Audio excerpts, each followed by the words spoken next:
અમદાવાદના વસ્ત્રાલ વિસ્તારમાં કોર્પોરેશનની કચરો કલેક્શન કરતી વાને એક્ટિવા પર જઈ રહેલી 2 કિશોરીઓને ટક્કર મારી હતી. વસ્ત્રાલના માધવ પાર્કમાં રહેતી બંને કિશોરીઓ એક્ટિવા પર જઈ રહી હતી તે સમયે પાછળથી આવી રહેલી એએમસીની ડોર ટુ ડોર કલેક્શન કરતી વાને જોરદાર ટક્કર મારતા બંને કિશોરીઓ ફંગોળાઈ ગઈ હતી. અકસ્માત બાદ તરત જ આસપાસના લોકો ઘટના સ્થળે દોડી આવ્યા હતા અને ગાડીના ડ્રાઈવરને પકડીને પોલીસને સોંપ્યો હતો.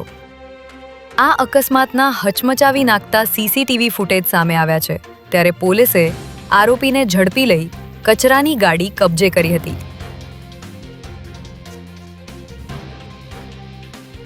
નરોડાના અમરનાથ એસ્ટેટમાં અગરબત્તીના કારખાનામાં મોડી રાત્રે ભીષણ આગ લાગતા કારખાનું બળીને ખાખ થઈ ગયું હતું.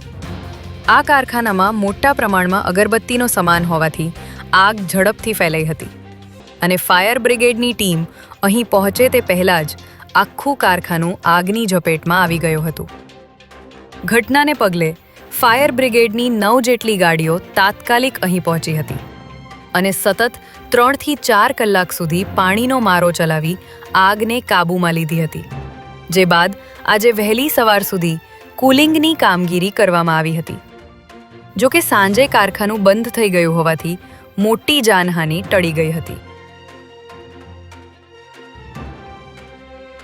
સાણંદના ફાર્મ હાઉસમાંથી પકડાયેલ ડોક્ટર, બિલ્ડર અને વેપારીઓને વીઆઈપી ટ્રીટમેન્ટ અપાઈ હોવાના વિડીયો સામે આવ્યા છે.